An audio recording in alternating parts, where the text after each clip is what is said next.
Hello, everyone, and welcome to 10 Do's and Don'ts of BYOD and Endpoint Management. Today's webinar is sponsored by Quest and produced by Actual Tech Media. Great to be here, everyone. My name is Keith Ward. I'm with Actual Tech Media, and I am thrilled to be your moderator for this special event. Now, before we get to today's fantastic content, we do have a few housekeeping items to go over. First, we encourage any questions in the questions box in your webinar control panel. We'll have a dedicated Q&A session at the end of the presentation today where we go over the questions that you ask, so keep them coming. Now, that Q&A panel is also the place to let us know about any technical issues you might be experiencing. A browser refresh will fix most audio, video, and slide advancement issues, so that's your first thing to try. If that doesn't work, let us know in that Q&A and we'll provide further technical assistance.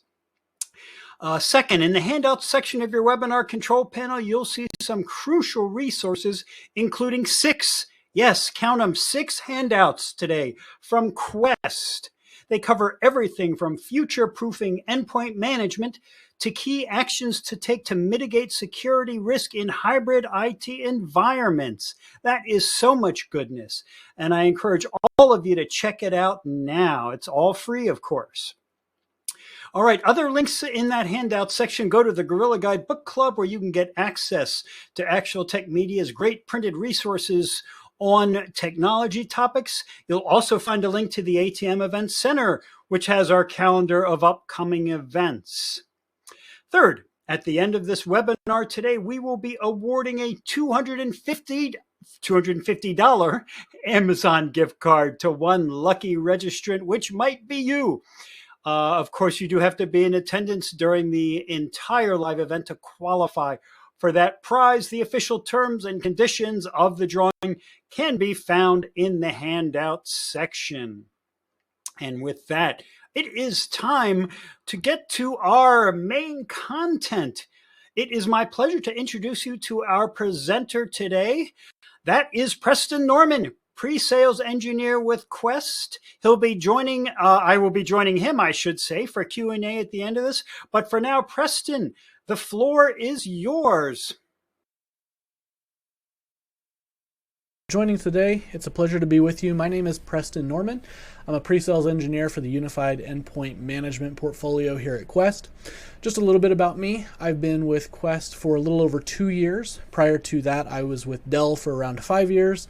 And then prior to that, my background, my experience as a whole grab bag of different things, from digital forensics to satellite to home furnishings and even more that we don't need to get into.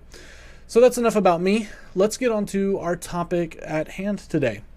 So I'm excited to be speaking with you all about what may be one of the most challenging topics in IT going back many years at this point. I'm not sure what our audience looks like today, but I think it's safe to assume, as is typically the case in any room full of IT pros, that we've got a good mix of some with decades of experience and some folks who just only started their IT career in a post-pandemic world. So this conversation is going to naturally mean different things to different members of the crowd. Some are going to remember the good old days when all you had to worry about was, one or two, maybe just a single, Optiplex tower on each desk. And others of you, have only ever known a world in which users have, 3, 4, 5 devices on average. So in that, we're bound to have a lot of really great feedback from the community here. And I would encourage everyone to chime in with your thoughts, opinions, objections, or if you're feeling abundantly generous, your applause. Just kidding. I'm not that exciting. So what are we talking about today? Well, we're going to talk about the 10 do's and don'ts of BYOD management. Sounds exciting, right? So as I mentioned a moment ago, I understand this is a very nuanced and varied topic, and you'll hear me say probably a dozen times throughout this talk that you're bound to have as many opinions on the subject as you have people engaged in the conversation, right? So all that to say, please know that I know going into this that this is not an exhaustive list, and your environment, your leadership, your corporate culture, and so on, some items are just going to fit differently than others, some better, some not so much, right? I'll also note at this point that when I put together this list, I wanted to make sure you didn't just walk away with a laundry list of intangible philosophical ideas. I know I can't be the only one who's tired of attending industry webinars, talking about nebulous topics rife with buzzwords. So mixed in throughout, I tried to also include items that I think are very simple but very practical things that you can do. So with all of that said, let's start with our first do. Do make a BYOD policy. What better way to handle things than with formal policy, right? I know that gets everyone excited. Well, it's likely that you've already got a number of policies in place in your company covering all kinds of things like compensation, vacation, security, so on, right? And it's likely too that many, if not most of you, have some IT policies in place already, such as maybe acceptable use policy. If you don't, I would highly encourage that, right? That's a very important item to cover. It's a great way to get started on a policy journey if you're not there yet, right? And policies are important for a couple of reasons. In this case, they help employees understand what they can and can't do in unambiguous terms. And they outline the expectations for the employee and, for, in this case, IT, right? A workplace with a well-written, well-defined policy makes for a culture where employees aren't walking around on eggshells wondering if they're messing up. They know what they can do, they know what they can't do, and they know what the repercussions are if they don't adhere to that policy. That also gives you the framework for how to handle those situations. So knowing what recourse you can take if an employee is not adhering to the policy that you've set forth. By defining the terms of BYOD in your environment early and thoroughly, you can save your employees and your team a lot of hassle and a lot of headache by giving everyone those clear guardrails and answering those questions before they're ever asked. So that's an easy one. They just get better from here. Now let's dive in with what's my favorite topic on our next do, and that is do make security a key focus of your BYOD policy and management. Now, I know everyone is probably sick to death by now of hearing all of the COVID-isms that we've used to describe the workplace since 2020. I know I got tired of hearing new normal by about April of that year. So I'm going to do my very best not to bore you with those, but there's at least a thread of truth in them I think we can all agree. We may hate the terminology just from sheer repetition, but we can't deny that this notion of a new normal is a thing. Where people work, how people work, when people work, all of that has changed over these last several years, which means that how and what we managed must also change. And one of the unfortunate results of this shifting work is that our threat landscape has also shifted quite drastically. In years past, it may have been easy enough just to rely on simple, traditional endpoint management solutions, patching and deploying software to 1 or 2 devices per employee, but our environments today just don't look like they did 3 years ago because the landscape has shifted so drastically. And so we can't continue to rely on outdated mentalities and methodologies. Environments today are a lot more dynamic and harder to predict. When a user is bringing their own device, we just simply don't know what's on that device, even what's not on that device when we're talking about patches, who used that device last, who's going to use that device next. There's so many unanswered questions that when we don't have that full unmitigated control over that endpoint. So there's a lot of benefit to embracing BYOD for sure. We'll cover that in some of the later points. So I don't make this point to scare you away or to make you second guess your BYOD journey. Let me be clear that I am in favor of embracing BYOD. But just as we should when evaluating anything new in the environment, we need to be mindful of how this affects the security posture of the organization overall, right? So now my next few points will help to kind of underscore the importance of this, leaning into more practical territory versus just sort of the ideological conversation about security. So what are some things that you can do to help enhance your security posture? To start off with, let's talk about networks. A very simple thing you can do is using Wi-Fi profiles to administer your Wi-Fi credentials. This one is simple, but it plays quite nicely into my previous point about making security a main focus of BYOD management. It also kind of fits the general theme we talked about with the need for policy. It makes your users' lives easier, and it makes your life easier. But how? A few things. For starters, it's one of those things where if you answer the question before it's ever asked, you're going to save some headache on both ends. Users don't have to wander around looking for somebody who knows the Wi-Fi password. And better yet, they're not going to find that person because you're keeping those keys to that kingdom quiet, right? And the bigger reason why I included this point, anyone who has ever managed a corporate network knows that the second anyone is given a Wi-Fi password, the clock is just ticking away the seconds until everyone in the company and their aunt's cousin's dog walker's best friend has the Wi-Fi password. Wi-Fi passwords have become this crazy, unrivaled social currency. It's crazy. But the beautiful thing about credentials synced over profiles is that you don't have to tell a user a password, and that password will not show up to view on that device.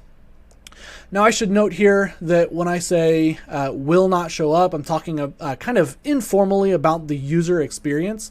This could, obviously vary with, some devices perhaps. But in my experience, in all the testing I've done, it's fairly safe to say that when you sync those credentials with a Wi-Fi profile, they stay hidden. So some of your more savvy users might think that they can, pull a fast one and just look in their Wi-Fi settings and reveal the password. But when Wi-Fi creds are synced to the device, in my experience, this universally stores the hashed password without a clear text representation. So on an iPhone, for example, what does this look like? When the user enters the credentials themselves, a copy of the plain text cred is stored in Keychain. If you're not an Apple user, that's just a kind of a local password storage solution, right? And the password field from the user's Keychain is also conveniently mapped to the Wi-Fi settings screen. So if the user's entered that password manually with fewer taps than it takes to even remember where the heck you find Keychain, the user can pull up the Wi-Fi settings and see the password right there. But that's not so for synced credentials. So let me show you just what that looks like. So here we've got my iPhone, and let me play that for you. So here we see a quick screen recording I did just to show you what it looks like. So this is on a network which I entered the password manually. You can see as I open up the Wi-Fi settings, I tap on the little icon, the informational icon there, and then tap on that password field. After Face ID verifies, we see that the password there is revealed, which has been stored locally in Keychain. So now let's take a look at a network in which credentials have been synced over a Wi-Fi profile. There we are. So now I open up that profile pushed credential, and you'll see that there are no details. There's no password field. Because I didn't enter it manually, I didn't save a plain text representation of that password. It has only been authenticated over that profile. So we don't have the credentials stored locally. We don't have them stored in Keychain. And so the user can't pull those up and see that password and then therefore, go hand it out to everyone around them, right?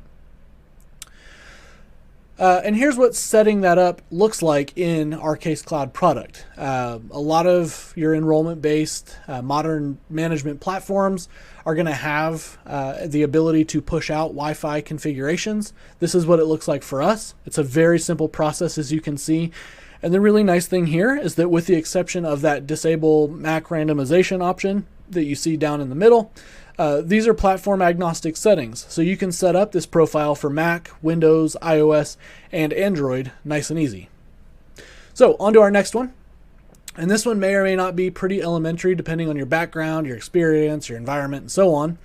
But the basic point here is that we want to get some segmentation. So we want to designate a VLAN for our BYOD devices. I would like to assume that most folks here don't run a flat network, but I'm sure there's at least someone in the audience that does and may even have a legitimate reason for it.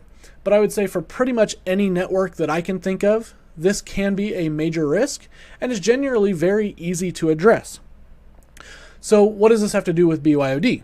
Well, as I mentioned earlier, in many ways, we're kind of in the dark as far as what's entering our environments when customers are bringing in their own devices, users, sorry. We don't know what's installed on them, and even if everything on that machine is benign, it could have unpatched vulnerabilities, and if your network is flat, that's basically like an open door to the rest of your stuff. So one simple way to drastically improve your security posture is to create some segmentation. Just like we put the dangerous animals behind tall fences in the zoo, sticking those devices behind a separate VLAN is like putting up a tall fence between them and your trusted resources like your file servers, your domain controllers, and so on. With that barrier in place, hopefully you never have to rely on it, but if you do, you've at least presented a nice obstacle for any attacker trying to pivot around your network and the data that they're looking for. Now, as a security practitioner myself, I think this goes without saying, but I'd be remiss if I didn't remind everyone that VLANs can be escaped. Nothing is 100% secure. This is not a one-and-done, end-all solution, but it is a fairly basic and fairly simple, straightforward step that you can take as part of a multifaceted security approach. All right, next up. This is another one that's fairly practical in nature and fairly simple in implementation. I don't think you'll find perhaps any enrollment-based tool out there that doesn't do some kind of passcode enforcement. I'm not an expert on every tool, obviously, but I think most modern management platforms allow you to do this. In our Case Cloud product, enforcing passcode policy is similarly simple to Wi-Fi credential management. Basically just a fill in the blanks exercise for things like complexity requirement, auto lock, erase device settings. And you can see in Case Cloud, like we talked about with Wi-Fi settings, that there's a nice single configuration for different platforms. It may be a little hard to see on the screen here, but out to the right of some of those settings, you can see there's little icons for iOS, macOS, Windows, or Android, indicating where a setting is platform specific. And when that's the case, that setting only applies to that particular platform. So for instance, if I wanted to create a policy for iOS devices, but I checked that last box there, it wouldn't matter. That last item would just be ignored on enforcement against those iOS devices because that is a Windows only setting. So that means for something like BYOD, you can create a single policy here with all of the settings that you want to enforce, and Case Cloud will do the rest of the work enforcing those settings as applicable to their relevant platforms. As for the why, this one is probably fairly obvious, but really just the same reason we enforce traditional password policy. It's like a padlock on a locker, right? Not foolproof, but it keeps honest people honest. It's the simplest and lowest impact security remediation that we can take. And in modern management platforms, it's just too easy to do to not do it, right? There's just not a whole lot of reason not to enforce good passcode policy and hygiene, right? Now, this next one, I might get a little bit of pushback on. Don't assume that your users keep their own devices up to date. Listen, we're all human. I myself, even being heavily involved in security, can assure you that I've got at least half a dozen patches ready to apply across all of my various devices right now, and I'll get to them eventually. I just don't have time to close all my programs, restart all my devices, etc., right? Now, come on, somebody out there, give me a +1. I know I can't be alone in this. So even if we, the experts in the field, aren't staying faithful to what we know is good patching practices, then we can't expect our users, who don't even fully understand the ramifications most of the time, to do so. So what do we do about it? Well, I went back and forth on this one a lot. When I said I might get some pushback, I was the first person to give myself pushback. So if you disagree with me, hey, you're in good company. See, I'm not a big fan of policies that are overly intrusive when it comes to personal property, data, and so on, right? But I also recognize that unpatched vulnerabilities are one of the biggest threats we face, perhaps only behind social engineering. If we could just get Deborah in accounting to stop clicking that link for free Walmart gift cards, boy, we'd be doing great, right? So even though my knee-jerk reaction was to say, whoa, man, patch your own stuff, keep your hands off my software, It only took me a second to convince myself that it's perfectly reasonable for IT to require that in order to connect to the network, to connect to company resources, we're going to to require that your device be kept up to date according to our standards. And this may be uncomfortable for some users, but I promise it'll be a lot more uncomfortable for them and for everyone when their device is the reason for the latest ransomware event. So how do we address this? Part one is policy. I think because this is one of those things where we're a bit more uniquely, taking some ongoing control of a user device, we want to be very upfront and clear about the fact that we're doing it and even give some explanation. Like what we talked about with that first point, we'll answer a lot of those questions before they're asked, right? And this is one of those things that you could get a lot of questions on. So do yourself a favor and include some thorough language about your patching practices, what we do, when we do it, why we do it. And then the second part is the practical how we patch. Lots of solutions out there for patching. I'm sure you already have something in place today. Case Cloud is a product that handles this very well, and we can do it pretty easily as well. So I love to show off this feature. Unfortunately, we've got limited time here, and I've still got a few points to go. So I'll tease this with some screenshots, and if you want to see a fuller demo on how we actually do patching, then get in touch and let's talk about it. But for now, I'll just show you kind of a quick view of what this looks like. So here's a quick glimpse at our patch catalog, where I can go through and create those patch filters for everything from vendor to release date, severity, and so on. And this covers OS and third-party software updates. And you can see there on the right side a quick view of your patching stats, so you also know at a quick glance just how you're doing, with your overall deployment. And then we've also got another section here, kind of similarly related, our updates configuration section. Let me scoot out of the way for you here. So this is going to cover things like Windows feature updates, Mac OS version and iOS version upgrades. And then you can also see a few other things up near the top there that I didn't really make the list, but are kind of good honorable mentions, like disk encryption and firewall configurations. All right, next. Don't treat your employees' personal devices like you would your corporate devices. Another perhaps obvious inclusion, but I've been surprised in the past at the eagerness with which I've seen some IT professionals embrace somewhat intrusive controls. And the quickest way to lose goodwill with your users and create headaches for yourself is to unintentionally cause a rumor to be started that you're monitoring users, right? I'm sure everyone has a story like this, but a while back I was dealing with the departure of a finance officer in a network I manage. He'd been with the organization for decades. Everything was tied to his email address. Bills came in, he had logins for various things, all in his name. It was a mess that I arrived just in time to have to clean up, right? And it wasn't long after I got there that he retired, and the office admin was left to sort it all out.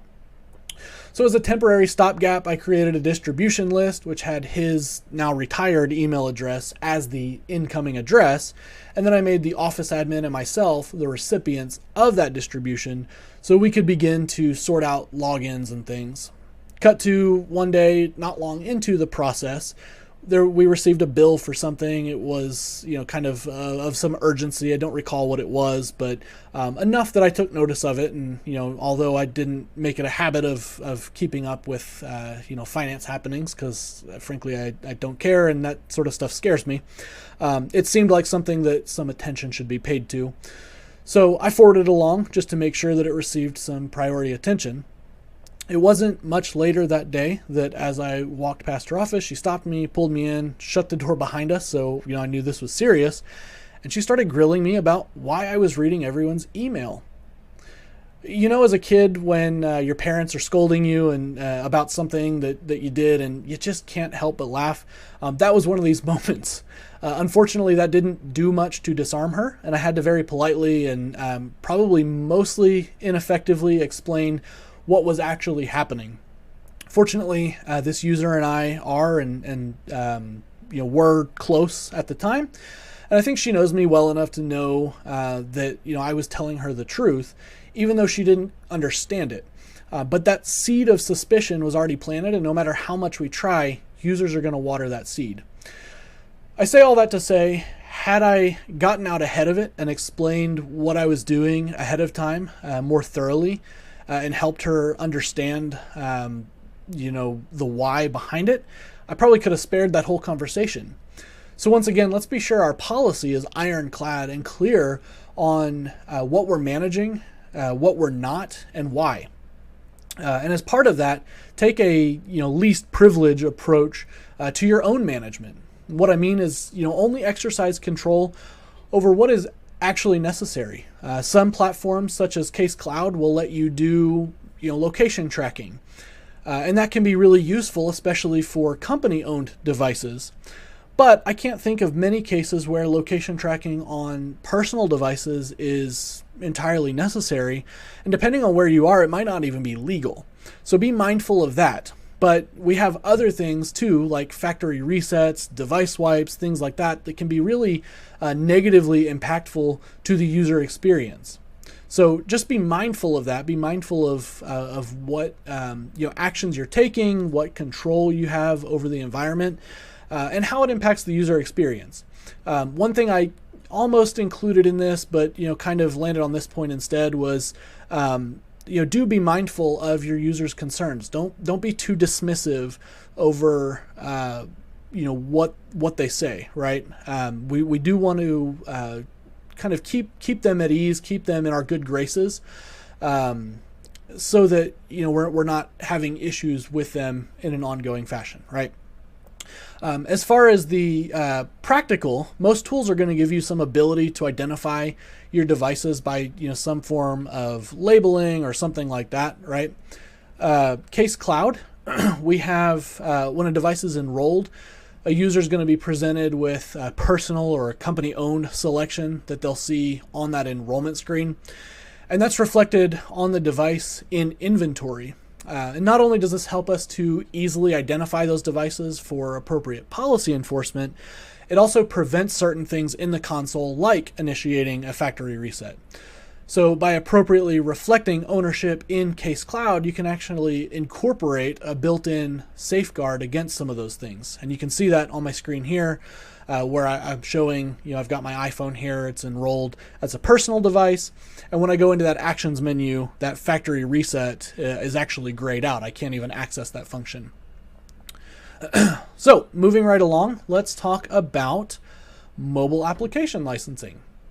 So you no doubt take great care in your company to make sure that you never have to deal with the dreaded Microsoft licensing audit. When I was at Dell, I did third-party software licensing.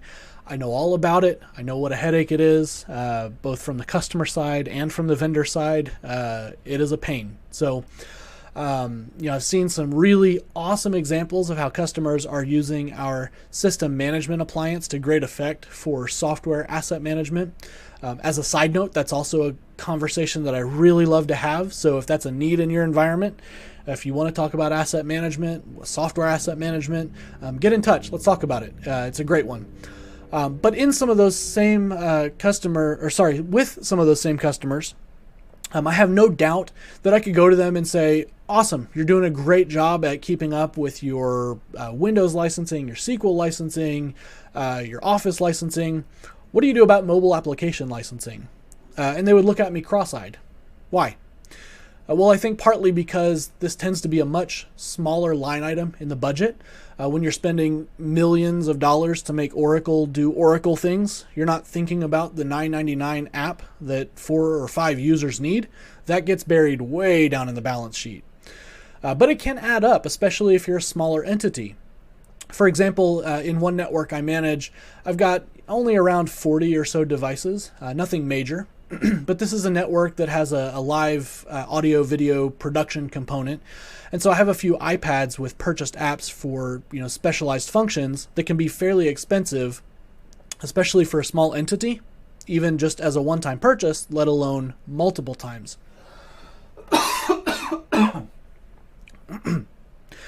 Fortunately, in my case, those are fixed devices assigned to a location, not to a user, and they're corporately owned, not personal, so I don't have to worry much about it. But suppose they were a user device, and suppose the user left the organization. What can I do? If they were purchased by the user on the user's account and they, bought it with their company card or were reimbursed or something, there's really nothing I can do, right? It's in their account. It's tied to their user. They effectively own it. But that's the beauty of volume licensing managed through managed Google Play or Apple's volume purchasing program. With these, we can purchase apps on behalf of the company, deploy them from our management tools like Case Cloud, and then when an employee leaves, changes roles, or so on, because that license isn't tied to that user's personal account, we're able to recover that license and then redistribute it to someone else.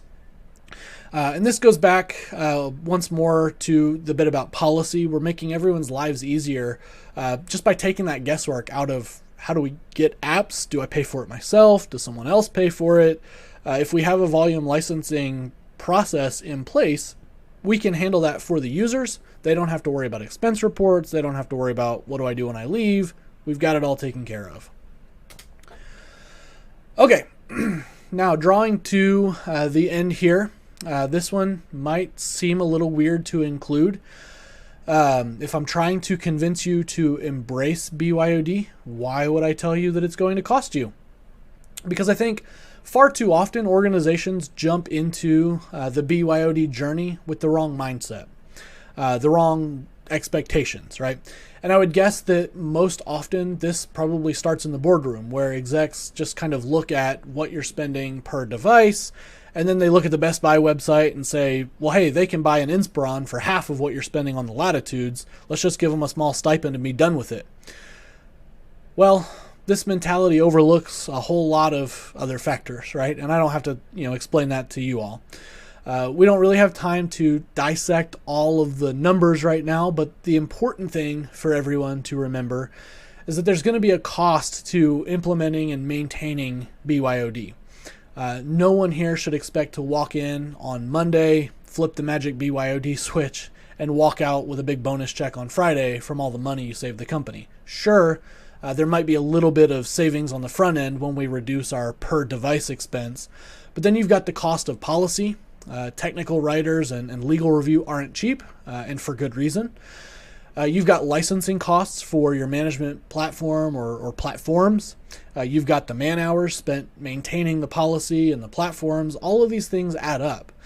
Often they add up to more savings than you might see by shifting that device cost to your users.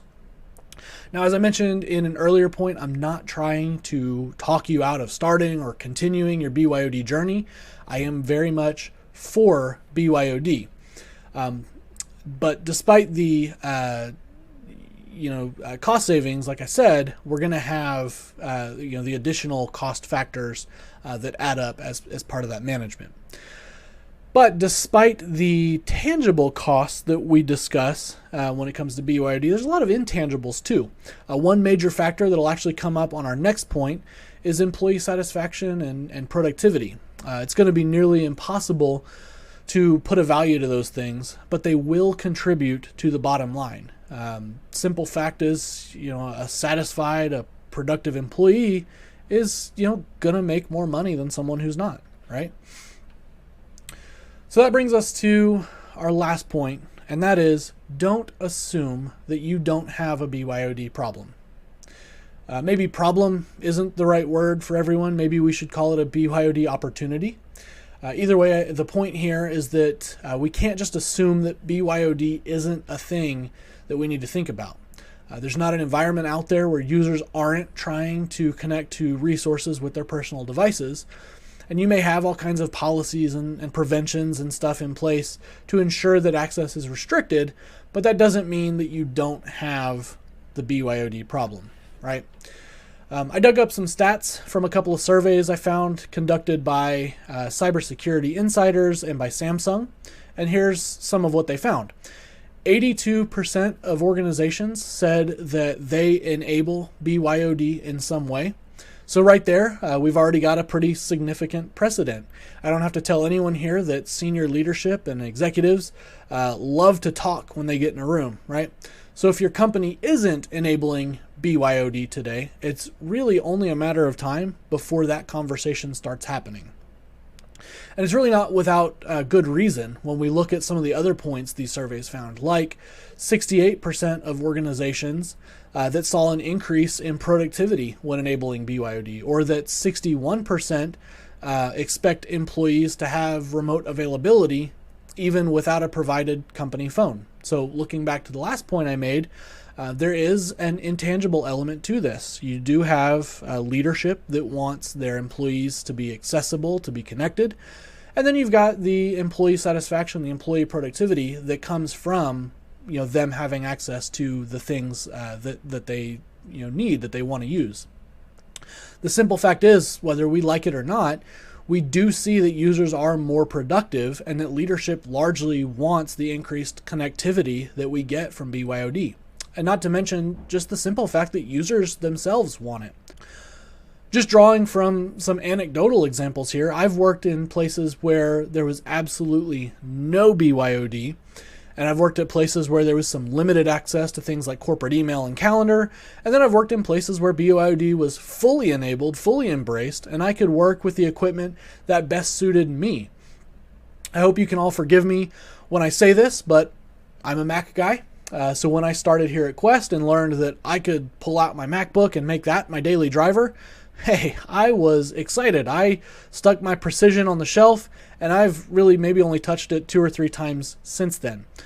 Your users want to use what's comfortable for them. And that comfort varies greatly from person to person. And the easiest way to grant that comfort is to enable them to use what they have and what they know best. And that's going to be the driving force behind what we talked about on my last slide as far as satisfaction and productivity, right?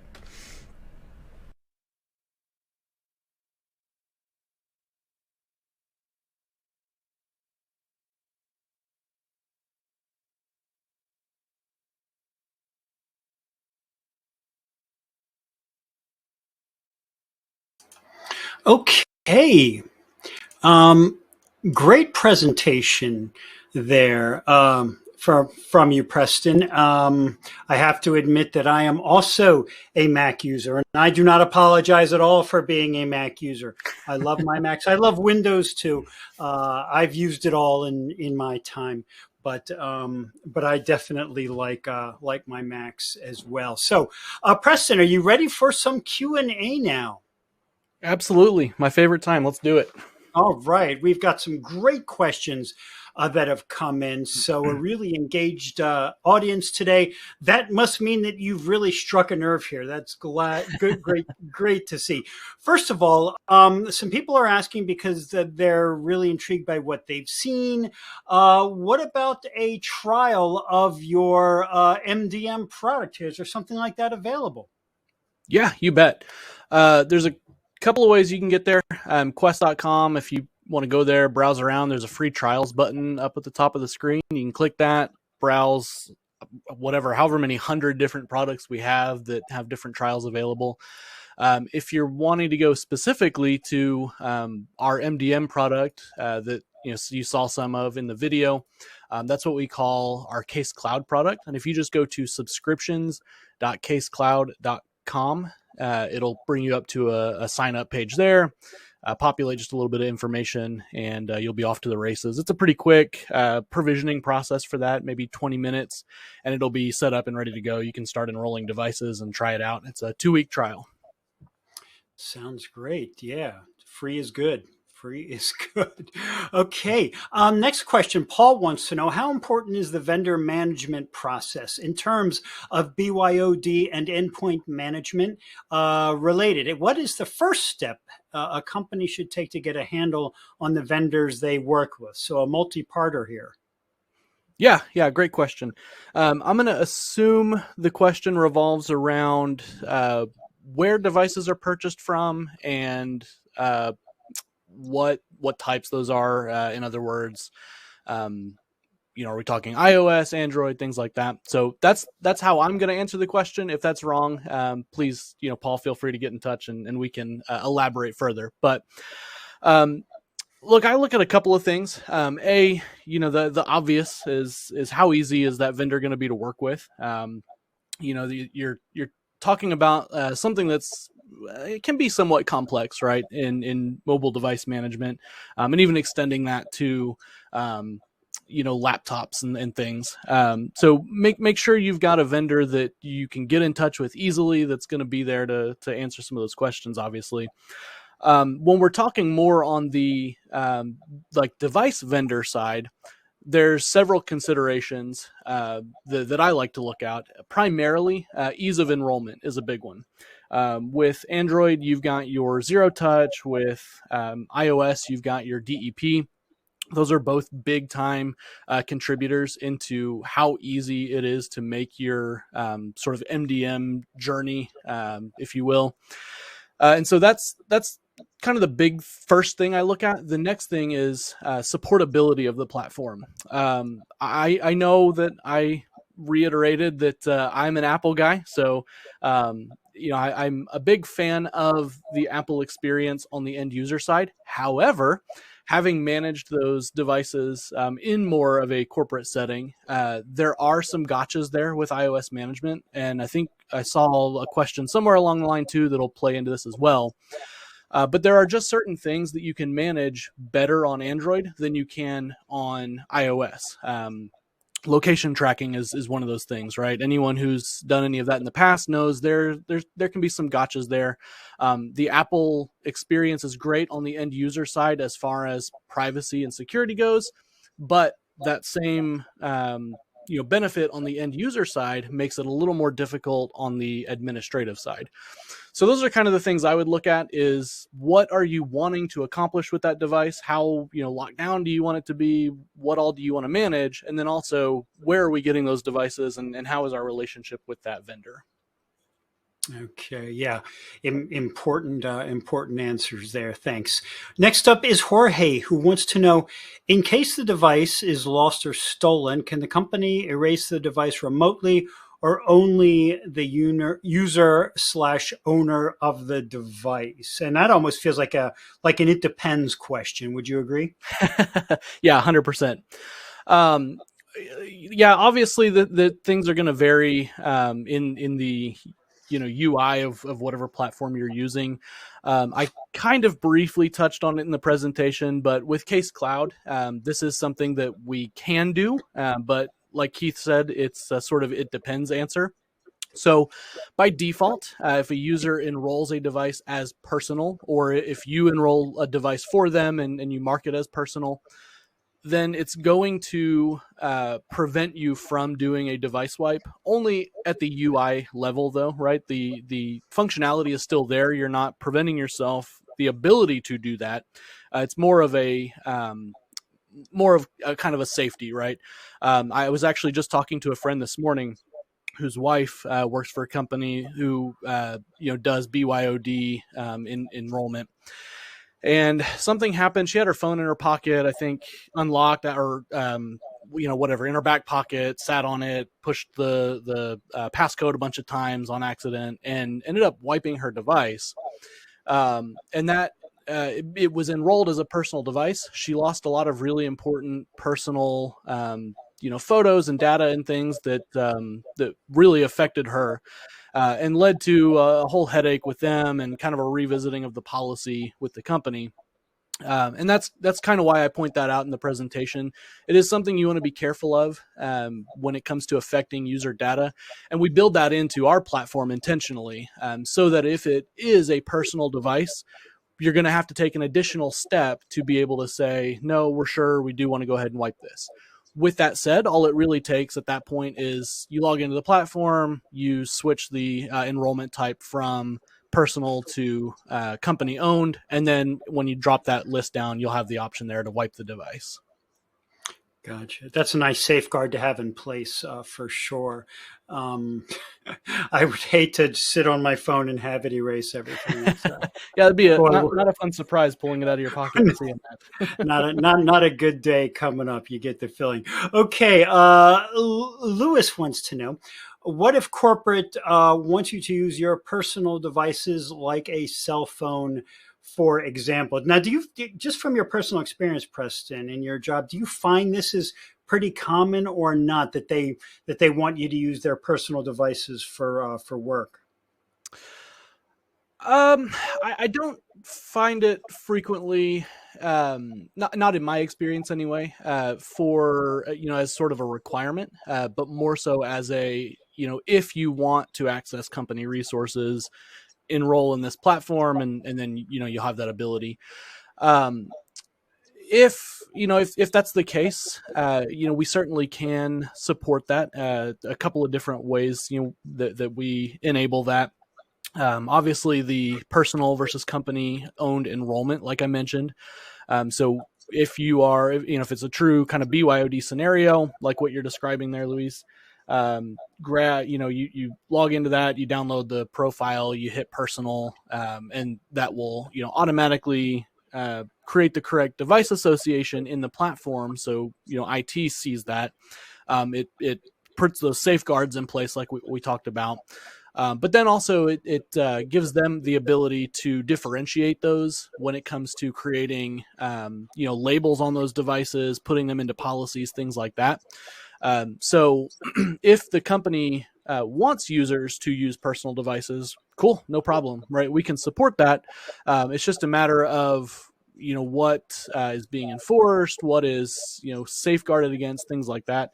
And, we kind of talked about some of that in as far as like laying out policy and defining really clearly to users how we're accomplishing different things.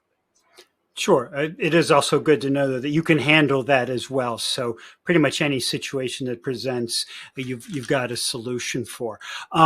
So Cal wants to know, do you have an automated process to keep track of what devices have been breached by malware, and also BYOD, those devices that have updated software patches? Love this question. I've got a security background myself, so any questions in that vein, I'm all over. So for the first half, automated process to track breached devices. I'm going to say kind of no.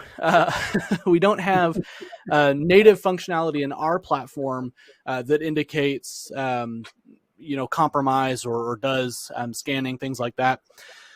There are tools in our platform, like Defender configuration, for instance. So if we're talking about a Windows device, we can go on and set up Defender configurations, set that, however you want. You can create multiple profiles for Defender configurations. So it could be, corporate devices have this group of settings and personal get this group of settings. And vary them that way so that you manage BYOD and company owned independently. We can also use our application deployment, obviously, to push out whatever other platform you may be using. Now, we're not obviously going to aggregate those results into our platform, but it is a way to ensure that the apps you may want to use for that kind of tracking are out there in the environment. As far as patching goes, yeah, absolutely. And I only very briefly touched on this with a screenshot in there, but we do have a patching component in our cloud product. It is OS and third-party software patches. We can also do automated feature updates and OS updates for Mac OS and Windows. And then on the patching side of things, that third-party catalog and the OS patch catalog, you can set all kinds of filters on that, from release dates to vendors, publishers, whatever the case may be, right? Severities, all that good stuff. And then when we push those out, that is, policy-based patching. So it's not it's not like the traditional patching approach where we set a schedule, we say, look at this device, detect what's missing, then deploy it. Really what we're saying is, this is kind of what I want this device to look like, push those patches out, as needed. And then we just specify from there which devices and which patches, and the policy will kind of handle the rest. And then within that screen that you saw very briefly there's a kind of a dashboard view that's off to the right side that shows you in terms of, highs, criticals, mediums, lows, whatever, what is the overall posture of your devices. And then there's also some reporting on the backside as well, where we can drill down a little further into that and see, what's been deployed, what hasn't, things like that. Okay, great. Okay, got time for a couple of more here, and then we're going to start wrapping this up. So Matthew wants to know, he says, I'm curious about how to handle BYOD policies for employees who frequently cross international borders and work often in different countries. A really interesting question here. How is that handled, by Quest? Yeah, awesome question. Love it. I wish I had a really, really great answer for you. But I'll give you my best. So, funny enough, just like 2 days ago, had a very similar conversation with a customer. So for us, for the Case Cloud product, we don't have a geofencing functionality built in. It's not off the table. I'll say that it is something that we're kind of investigating, exploring, customer interest and, gauging that interest, looking at functionality, things like that. It's not something we have today outside of just the location tracking. I don't know that I necessarily dove into that much in the presentation, but we do have that ability to track location on demand, or through whatever kind of requirements you may have for that. But as far as true geofencing goes, we don't do that yet, and I don't have a timeline or anything like that. There are some products out there that do that, but a couple of gotchas that you may experience with that. One, depending on what the device is, Windows devices, Mac devices, for instance, they don't have a GPS chip in them often, right? So what you're generally getting is a geo IP location, which can be great. Sometimes it can be spot on. Other times, like if I look mine up from home, it often reports me about 2.5 miles down the road. So depending on how strict your requirements are, I've had some customers that I've worked with in like federal government, for instance, that, that's something that we need to be really confident that these things are enforced the moment we cross that border, right? So depending on what your requirement is, that may not quite work the way you need it to if you really have, strict protocols in place there. The other thing is kind of like what we talked about in the first question is, comes down to device vendor. Anyone who's supported iOS knows that, Apple, like I mentioned, can be kind of a pain when it comes to anything that, involves user privacy, user security. They're always going to default to the user privacy side of things. So when it comes to location tracking, the user has to authorize that. If you use any Apple devices, you've experienced this, right? You're going to get 1,500 different prompts for, can we use your microphone? Can we use your camera? Can we access your location? Things like that. And it's no different when it comes to enterprise management. Even if your devices are DEP enrolled, you own them corporately, whatever, the user is still going to be prompted for that location. So that's another area where location can be a little bit of a tricky thing to work with. That's not to say it's impossible. Like I said, there are tools out there that do it, but those are a couple of things certainly to keep in mind. And again, it's something that we're kind of talking about exploring on our end, but Quest ourselves don't necessarily handle that right now. Sure, sure. Okay, I'm going to try to slip in one more question here, and I need a fairly quick answer Okay. from you, Preston, because we are coming up on time. But I did think this was interesting. So Jeffrey wants to know how Case compares to Intune. Now, Intune, for those who don't know, is Microsoft's mobile device management service. So, just a real quick comparison. Can you hit that? Yeah, absolutely. Uh, the key thing is going to be, in my opinion, complexity. The thing I hear constantly from people is Intune requires a greater deal of hands-on management and training to really use, and that's been my experience as well. The little bit I've delved into it. Case Cloud is very much designed from the ground up to be a very user-friendly experience, very simple to navigate and find things. And then the enrollment process with Intune can be a little more tricky as well. Now, to give Intune some benefit here, as far as Windows management goes, obviously they're playing in their space in that case. And so you do have a bit more functionality there that you may see, some extended ability with versus Case Cloud.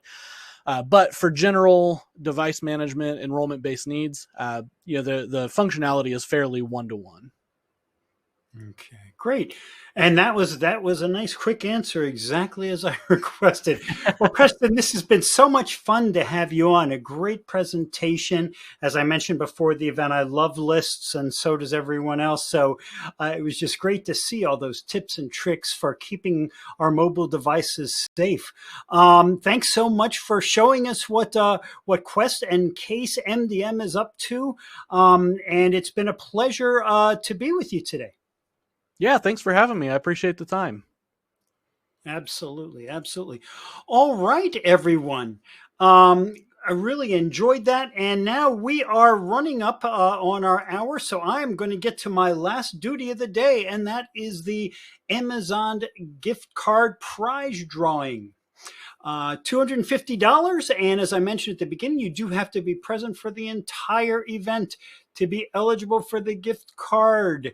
And the winner of the card for this event is Saini Kundapati from North Carolina. I hope I said that properly. Saini Kundapati from North Carolina. Congratulations to you. We will be in touch very soon to get you your card. And with that, everyone, we are wrapped for the day. On behalf of the Actual Tech Media team, I want to thank Quest and Preston for making this event possible. I want to thank all of you for being here, for asking such great questions, for attending, and for your interest in this topic. It was a delight for me to be here with you, and I hope I'll see you in an event very soon. That concludes today's event, folks. Have a great rest of your day.